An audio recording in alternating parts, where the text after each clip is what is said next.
Right, so today we're going to talk about overt and covert narcissism. I thought I'd do it outside here. It's a beautiful view in Ocean Village, Southampton. Overt and covert narcissism are the two different types of narcissists you can get. So an overt is an open narcissist, and a covert is somebody who covers up and pretends to be something they're not. So with my two experiences, the first one was an overt narcissist. So basically what he would do would, he would openly be abusive. So he'd openly shout, scream, swear, do whatever he wanted, because as far as he was concerned, you know, his word is gospel. What he says, what he does, everybody has to abide by. He doesn't need to abide by anybody's rules, regulations, by law, by societal norms. He can do whatever he wants, and he's allowed to do that and stuff everybody else. So the opposite to that is the covert narcissist, who is the second one, and he would completely pretend to be the opposite of what he is. So he was, you know, to everybody else, he was amazing. He was kind and gentle and caring and considerate. He was an amazing father, an amazing stepdad, amazing husband, amazing son, brother-in-law, son-in-law, whatever. He was just amazing, you know, hardworking, go to work in the morning, come back in the evening. You know, you could not find a fault in him. Good looking, charming, you know, all the girls loved him, all the old people loved him, all the children loved him, everybody loved him. There's nothing, you know, wrong with this person, but it's completely the opposite to what he actually is. So behind closed doors, when people aren't watching, when people aren't listening, or even at home, even with say other people around, he would make sure that he spoke in a way that nobody realised what he was saying. He spoke in Urdu all the time, so the children wouldn't understand because they only speak in English. And he completely covered up exactly what he is. So that is the main difference that you will get between an overt and a covert.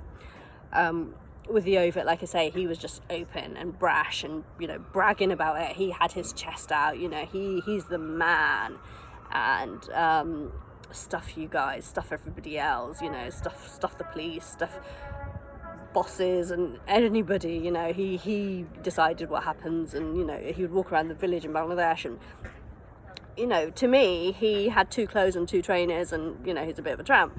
But to him, he's the king of the village, and everybody has to abide by his rules. He decides what happens. You know, he'd come home, and the women would all rush. You know, if they were doing, let's say they were playing cards, they'd quickly pack everything away. I'd be like, what are you doing? You know, why are you packing away suddenly? But, oh, he's back, he's just down the road. I'm like, and? Play, what's the problem? No, apparently in front of him you can't play, you can't do anything fun, you can't be watching a movie, you can't be playing Ludo, you can't do anything, because he'll come home and make a big deal about it. And I'd be like, why? You know, and I actually said to him one day when he came home and the women were doing that, I was like, what's wrong with them playing Ludo? Are they not allowed to play Ludo? You know, are they not allowed to play cards? Are they not allowed to have a bit of fun? Are they meant to sit here all day, every day, just sit here and not do anything? It was just weird, completely weird. And I've been asked about how I got away from him, which I find difficult. I mean, I barely talk about him because he's just not worth talking about, to be honest. He's just a bit of a waste of space. He married, and he openly said this, he openly admitted this, he married to come to the UK. So he married for a visa, he married to come to the UK. He was stuck in Bangladesh in a village that nobody knows about. So he purposely married and came to the UK for a British citizenship and British passport, and got lovely people walking past, which is fine. So yeah, he married. So I was only 16, forced to get married to him. I tried to make her go of it. I tried to write, okay, we're married, nothing we can do about it. But even from the start, right from the beginning, he was just so weird. Like, I remember just a few days into our marriage, or a couple of weeks in, I can't remember when it was, and he had this obsession about my brother-in-law. And my sister was 4 years older than me, and she'd only just been a few months before, and she'd got married and he'd met my brother-in-law, and he absolutely hated him with a vengeance. I mean, I barely knew this guy, you know, he was my new brother-in-law. As far as I knew, he seemed to be okay, he seemed to be quite charming. But this person hated him. First narc, this. And at every opportunity, in every conversation, he'd bring him in. He said this, he did this, he's that. I'd be like, what's up with you? What? So who cares? Let him say what he wants. Doesn't matter. No, you know, he thinks he's so amazing, and he thinks he's this, and And I remember screaming at one point, and we were like in our room, so his like sister and his mum and everybody were in the next room. And I actually said to him, I said, have you married him or have you married me? You know, all you do is go on about him. Who cares what he's doing? Just let him do what he's doing. I don't care. I don't want to hear about it. He's just obsessed. And he has this thing about being obsessed with people. Like, he's got a thing about this person, my brother-in-law. So he would go on and on and on about him. So whoever he had an obsession with, that's it. He would just go on and on and on about them. Thank you for that. Okay, right. That's good. I just feel like a proper blogger or whatever you call them, goes around making videos. Right, so yeah. So this guy is just a complete nutcase, yeah. I was married to him for 12 years, never mind. Nothing I can do about that. Yeah. But he was openly, he is an overt narcissist. He's openly abusive. He doesn't care who he is. He doesn't care who is around, who's witnessing him do whatever he wants to do, because he will. And he was abusive in every way. So it was physical, it was emotional, it was psychological, it was verbal, in every way possible, and I think for the first 5 years he really didn't give a damn, and he thought he was above the law and he could do whatever he wanted and get away with it all.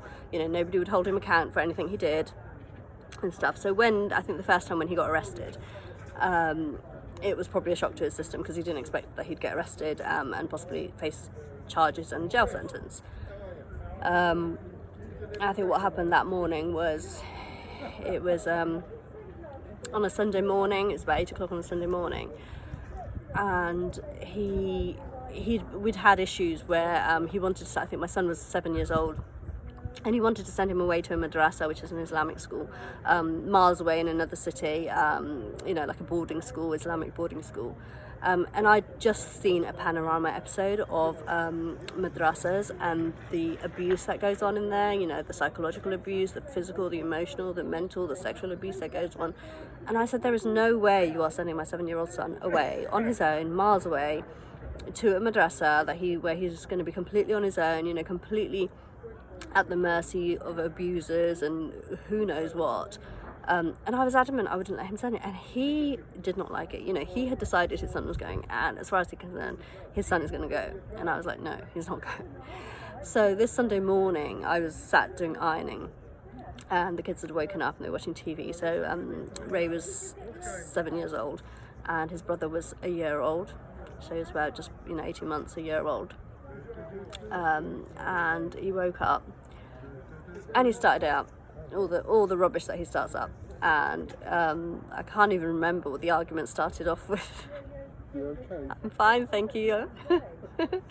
And so he started up this argument, and it got really heated, and it got to the point where I'm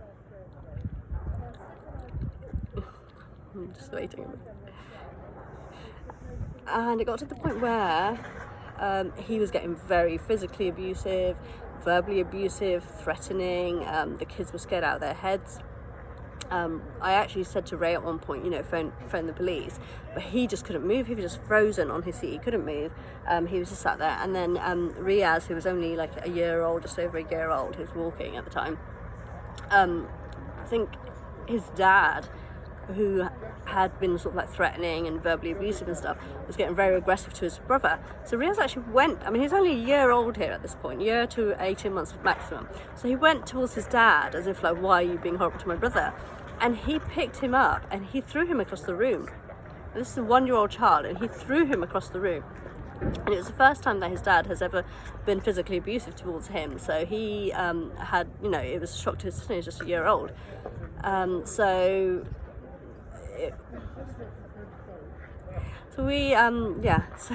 I remember dialing 999, but I put the phone down, or something happened and I didn't actually get to speak to anybody. I just dialed 999. Within 2 minutes of me dialing 999, there was a knock on the door. I was like stunned, because I hadn't 2 minutes, maybe 5 minutes. I can't remember. I wasn't timing it, but it wasn't very long at all. And they were literally at my door, and they were banging, and they were saying, "Let us in, open the door, let us in." And he was like, no, you can't let them in. And the kids were so upset, they were so devastated. and in shock and didn't know how to react. So the police came in, they arrested him. I sort of said that he'd been abusive physically. I had marks on me, I had marks on my thighs and things where he'd smacked me, and he got arrested and he was getting charged. And suddenly I had to phone for my mum to come. I think my mum came, and I sort of packed a few things, went to her house. But then after a few days, you get the same thing with, especially the fact that I have an abusive, narcissistic mother. She would sort of say things like, well, how do you expect to look after the kids? How do you expect to bring up 2 kids on your own?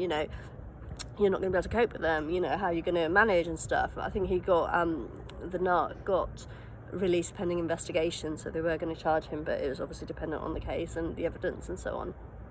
And so they all persuaded me to drop the charges, to take him back, to give him another chance. We had meetings about people in the community, the imam, who was a friend of his anyway, like uncles, extended people, in the community. We had like a whole group of people around us. And they were persuading me, like, we'll make sure he behaves, we'll make sure he doesn't become abusive again. I said, so on a Sunday morning at 8 o'clock in the morning, you're going to be in my house and you're going to stop him being abusive, are you? If he does that again. But they were all adamant that he's changed, that he's going to make sure he doesn't do it. He doesn't make sure he's abusive anymore. So I think in the end, after all the pressure and everything, I kind of end up backing down, because I've literally got me on my own, and then I have, his family in Bangladesh, in Dubai, they were in Qatar. I've got my own family, I've got the community, I've got everybody piled up against me, and just me on my own. So I ended up backing down and taking him back again. So after that first arrest, he realised that he could no longer be physically abusive. He had to change the way he was abusive. So I guess he became more covert in his abuse, because he could no longer openly shout and scream and swear and threaten me the way he was. During those first 5 years, actually, there was at one point I got to such a low point where my mother was away on holiday in Bangladesh, and it was just me with Ray, who was about 4 years old, and I was making lunch for Ray, and he just flipped. I have no idea why he flipped. He just flipped, and he grabbed a blackcurrant squash bottle that was next to me, and he smashed it on the floor, and the juice went everywhere. And I was wearing like a white long camise, it's like a long dress, Asian dress, and the blackcurrant juice splashed all over my white camise. He just completely went ballistic, and he was abusive in every way. And then he grabbed Ray, who was only 4 years old at the time. He grabbed him and he took him to bed, and he just went to bed. And it was lunchtime, and Ray was hungry. I'd made his lunch, it was fish and chips, and he didn't even let him eat his lunch. He just took him to bed and went to bed. And I just couldn't take it. I was just felt trapped, and he wouldn't let me leave the flat either. We were in a flat, and I was trying to leave, and he wouldn't let me leave. I was trying to go to my mum's house. I think it was empty, but I still had the key. I was looking after the house, and he just wouldn't let me leave. He was like barricading the door so I couldn't actually physically leave the house. And then when he realised I was spent and I had no more energy left and I wasn't going to fight him anymore, he just left me there and took Ray and went to bed. So then I ended up sort of, once I was sure he was asleep, I just ran out of the flat. I just couldn't stay in the flat anymore, so I just ran out of the flat and went to my mum's house. And then my dad has lots of medication in his cupboard and things like that, so I just grabbed as much medication as I could, and I just stopped myself. I just couldn't take it anymore. It just felt like I was trapped in this abusive marriage that I had no way out. How the hell could I get out of this marriage? I wasn't allowed to leave him. I had no choice. I was like, anything is better than this life. So I just stopped myself, and I had to go to hospital, and because it was a lot of mixture, a complete cocktail of antipsychotic drugs and really strong medication and all sorts. It was just whatever I could find in the cupboard. And I ended up in a hospital for days. They had to pump my tummy. They had to give me, it was like antidote against the medication that I'd taken because of all the toxins. And they sent me home at one point, and it still was in my system. So I literally was like a vegetable. I could hear people, I could see people, but I couldn't talk, I couldn't react, I couldn't respond, I couldn't do anything for myself. And I was like that for a couple of days. And I remember my older sister, she was panicking because my mum was in Bangladesh and she was in charge. And she panicked. She was like, "What are we going to do? What we're going to do with her?" And stuff. And they were calling the GP out, and the GP ended up coming out. She wanted to give me an injection, and I was kind of like indicating that I was scared of injections. I hated injections, so I didn't want the injections. So she said, "Well, we can give her tablet form, but it's not going to be as effective and it'll take longer." So I think I was taking that, but it still wasn't helping. So in the end, I think they had to come out and give me an injection because otherwise I wasn't going to get better. But it was awful, I just remember laying there on the sofa, and I remember a friend of my sister's who lived near us, and it's quite a family friend, so she quite often came to our house. And she came, and they were talking about me, and I was like laying there on the sofa, and I could hear everything, and I could see her. I knew who it was. They're talking about me like I was some kind of like disabled invalid. I was just laying there, I couldn't do anything, and stuff. But yeah, it wasn't very pleasant, and that was like within the first 5 years of that. But in total, it was like a 12-year marriage. So after the physical, then it became more psychological, and that's, I think, when he became more covert, because it was more verbal abuse, it was more the manipulation, it was more the negative mindset, and constantly putting you down and constantly making you feel worthless and useless, and you're not worthy of anything, you're not worthy of love, you're not worthy of affection or attention, and it just went on for 12 years, and 3 times I tried to leave, 3 times I applied for divorce. Every time she would send me back, she'd get my sisters involved, get everybody involved, the community, everybody would get involved, and you're not given the choice to make your own decisions, you're not given the choice to live your life like you want to, you have no choice. And it would always come back to how she would look, what people would say about her. It's all about her image and her self righteousness, and people think she's an amazing pillar of the community, so she can't have her daughter divorced. That would be awful. How dare she think of that? And I think I remember one of my sisters saying, "Can you not see how miserable she is, how depressed she is, how awful she's suffering?" But she didn't care. The woman didn't care, because the only thing that was important to her was her reputation and her self-righteousness and stuff. So it took me 3 years, not 3 years, it took me 12 years and 3 attempts, and it was the final time. It was 12 years, and I had enough. That was it. I was not going to do this anymore. And I think by then I was a lot stronger. I realised, I was older by then, 12 years later, so I'd have been 28. The children were a bit older. I had a decent job. I was working as a receptionist and an admin officer in a local surgery. So I said, that's it. I am not putting up with this any longer.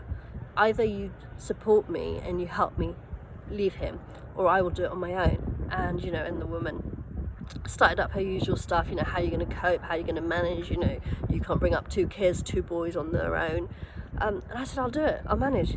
And then she was like, how are you going to pay your mortgage? You've got an expensive mortgage. How can you manage the mortgage on your own on a part-time wage while you're looking after 2 kids? I said, I'll do it. I don't care. I do not care. I will do anything and stay the way I am. She didn't support me. She got all her, my siblings all to side with her and to support her, and to constantly, they've been messaging or saying horrible things, and totally no support whatsoever. So in the end, I just broke up contact with all of them. And I kind of remember it was November, and I'd be getting ready for work in the morning, and this narcissist, the first narcissist, would every morning, he'd be sitting up in bed because he had to get up and get ready and take the kids to school while I went to work, and he would be laying into me verbally, things like stupid comments like, "You think you're so gorgeous." I'd be doing my makeup and I'm doing my hair and stuff, getting ready. "You think you're so gorgeous. You think you're Shilpa Shetty. You think you're an actress. You think, you're amazing, don't you? Look at you, And he'd just go on. And this was day in, day out, every morning. And I'd get to work and I'd be so fed up, and I got to work and I'd speak to my colleagues and say, I can't do doing this anymore. It's just doing my head in. It's just grinding me down, You can't live like this. life shouldn't be so miserable and shouldn't be so depressing. You know, life is beautiful and you should be allowed to enjoy it, and you should be allowed to live it the way you want to. You know, nobody deserves to live a miserable life. So in the end, like, I remember it was November time, and I said to him, that's it. I said, I'm not doing this anymore, you need to go. And I think at the beginning, like, he didn't think I was serious. He didn't think I could actually go through with it and stick to it and, you know, and actually leave him. But I just said to him, I said, you're going. You know, I am not doing this anymore. I am not putting up with this anymore. There is, you know, I will be on my own. I will stay on my own. I'll look after the kids on my own. I'll work. I'll do whatever it takes. But I am not going to spend another day with you. And he wouldn't leave. Like, you know, he tried everything. He tried every tactic he could think of, the bullying, the threatening, the forcefulness, then the flying monkeys. He'd be having meetings at my mum's house. You know, my dad would make him cups of tea, and he'd be sat there with my mum and my dad and my sisters and everybody. You know, how can we grind her down? How can we wear her out? How can we make her back down? You know, she's not listening to me. Made up all sorts of rubbish about me, having affairs and sleeping around, all sorts of stuff, you know, turning everybody against me. And it's the flying monkeys and the enablers. They are the worst, because you have to put up with the abuse and you have to put up with the abusers. But when people that should care about you and people who should look out for you and people who should be there for you turn against you, and they're allowing the abusers to abuse you, and they're encouraging the abusers to abuse you, or they are telling you that you're wrong, or you've got it wrong, or you're being out of order, or you're being your behavior is unacceptable. They are the worst. And if anything, if it wasn't for them, then the abusers wouldn't be able to abuse you, and they wouldn't be allowed to get away with it. When you've got flying monkeys and you've got enablers who encourage them, who support them, who sympathise with them, who look after them and look out for them, and instead of looking out for you, instead of being there for you, they're looking out for the abusers and supporting them instead. And these are my family, my friends, my colleagues, my acquaintances, people who, you know, this Southampton is where I live. He married me and came here and moved here, and these are people that I've known my whole life, or for years now. And he's turned them against me. He's made me out to be this horrendous, promiscuous woman who isn't faithful, who isn't a good mum, who isn't a good daughter, who isn't a good anything. But it didn't take much effort, because, you know, the narcissist mother has always said the same thing anyway. She's that's what she thinks. So for him to then just go and support her and to collude with her, she agreed with him. She was supporting him. Yes, my daughter's crazy. Yes, my daughter doesn't know what she's talking about. Yes, she's going to ruin her life. She's going to ruin the lives of her children, and stuff. So she just completely agreed with it and supported him. And and I just had to break off my relationship with my parents, with my sisters, my brother, the relatives that we had, the Bengali community. I would go, everywhere I'd go, people would be laughing at me, people would be pointing at me, people would be sniggering, people would make stupid comments, like that he kicked me out, that he dumped me, that he left me. And it was awful, because you go through all this rubbish. You are brave enough to stand up to them. You are brave enough to leave them or get them to leave. And then you have everything else to deal with. You have these narrow-minded, obnoxious people who don't have a clue what your life is like, who don't have a clue how much you've suffered or how much you've had to put up with, and how strong you are to have been able to do this, and to be able to have put up with all this, and to have taken such a huge step in doing what you've done, in becoming free, and in turning your back on them, and then they just make your life hell. And it's just left me feeling like I don't want to know these kind of people. Who are these people? They're nobody. I don't want these kind of people in my life. I don't want these kind of people in the life of my children. They don't deserve to be in our lives. Who are these people? So I literally would cut myself off from everybody. I didn't want to know people in the community. I didn't care. I was a Bengali Muslim girl, but because I was a divorcee now, all of a sudden, I'm horrible person. People don't want to talk to me, people don't want to know me. I don't care. whoever wants to be in my life has to prove themselves, they have to be worthy. It's not me proving myself that I'm worthy, it's them. Because if they're obnoxious and if they're narrow-minded and if they can judge a woman because she has had to leave, a woman, there's a memo where it says that a woman, by the time she's decided that she's leaving, has done everything possible to make that relationship work.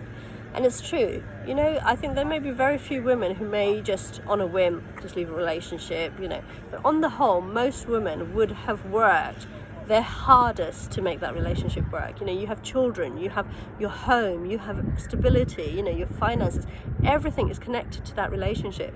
So you will not just go and chuck it away at a whim. You will make sure that you are satisfied, that you have done everything in your power to try and make this work and try and make a go of it. And it's when it doesn't work and when you realize that that's it, you're spent, there's nothing else that you can do for this relationship, no way else that you can salvage it and make and keep going, that's when you decide to leave. But these narrow-minded people don't understand that, especially in our community, in Asian communities. And it's not just because I'm Bengali, it's not just because I'm Muslim. The Sikhs, the Indians, the Hindus, Buddhists, it doesn't matter. Even in English culture, like places like America, where you would expect that it's, the most modern country in the world, is a superpower, America, and domestic violence and narcissism is on an increase and it is at an all-time high.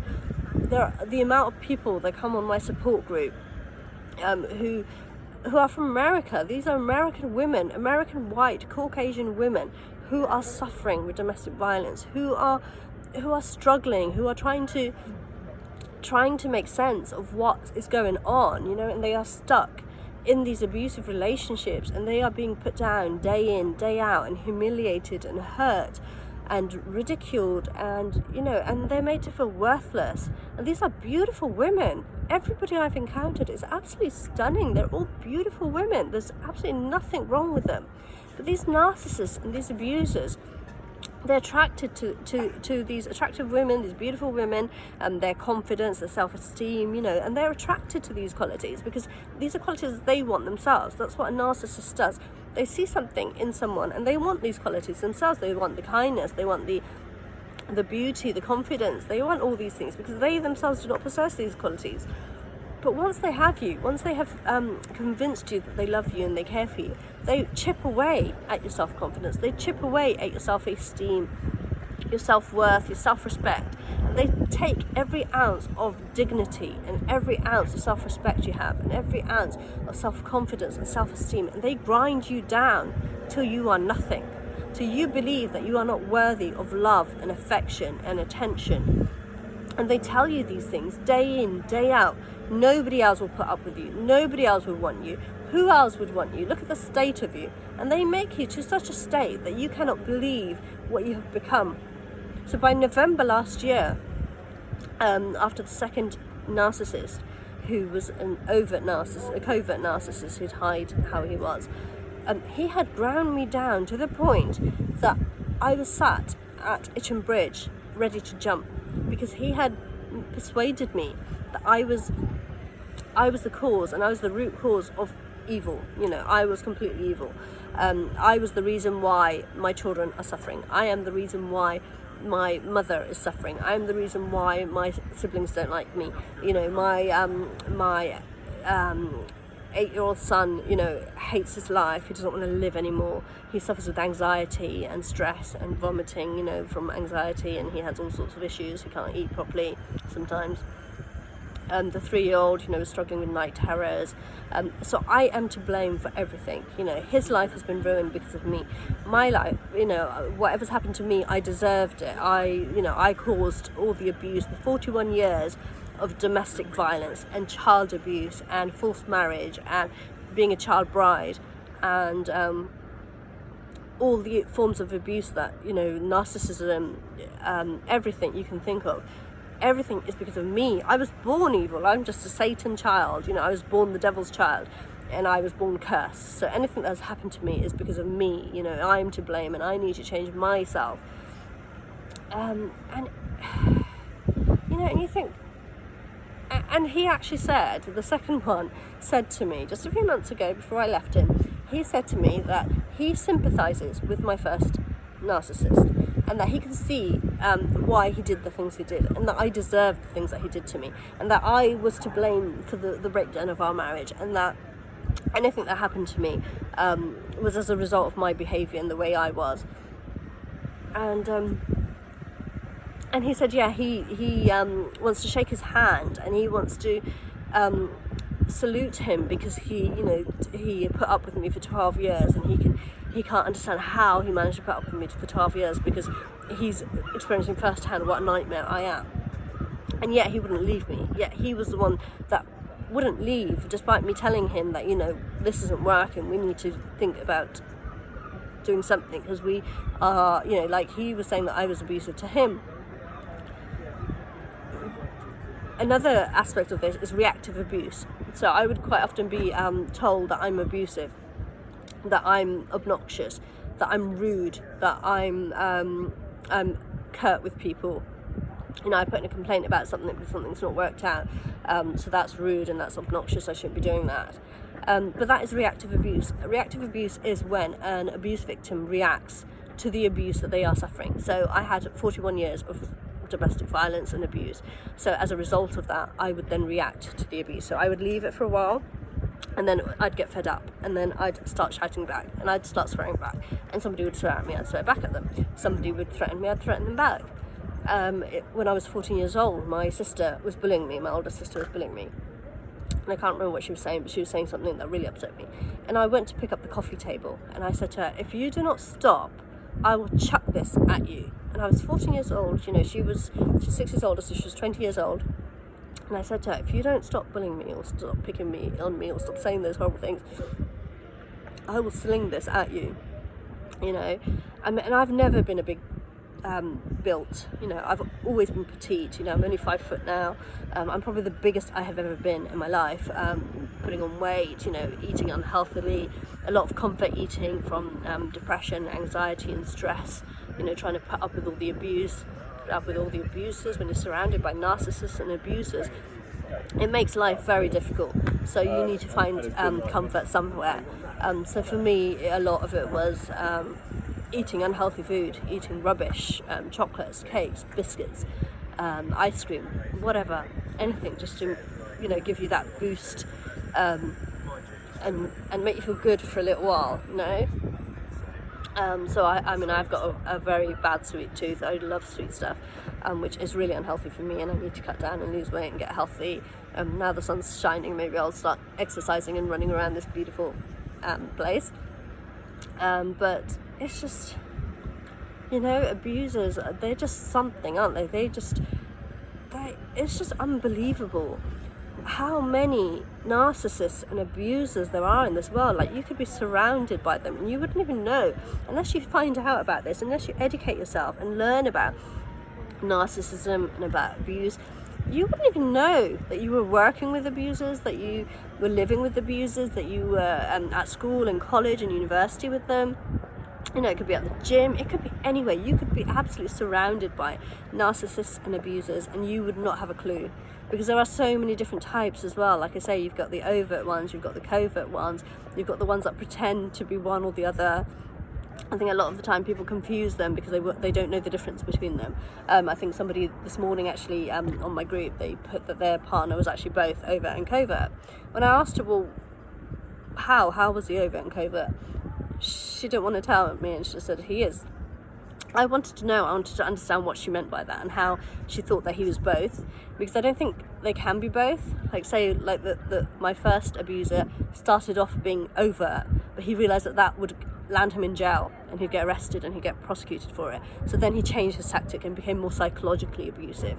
So you get the ones that are coercive control and they're psychological abuse, and it's all verbal and manipulation tactics, trying to control you, trying to persuade you to do things, but pretending that they care, pretending that they love you, pretending it's all for a good cause. They're doing it because they care about you and stuff, and that they are the ones that cover up. So they're the covert ones, and the overt ones are the obnoxious ones that shout and scream and swear and don't give a shit who's listening, who can hear them, who can because as far as they're concerned, it doesn't matter, you know, they can do what they like.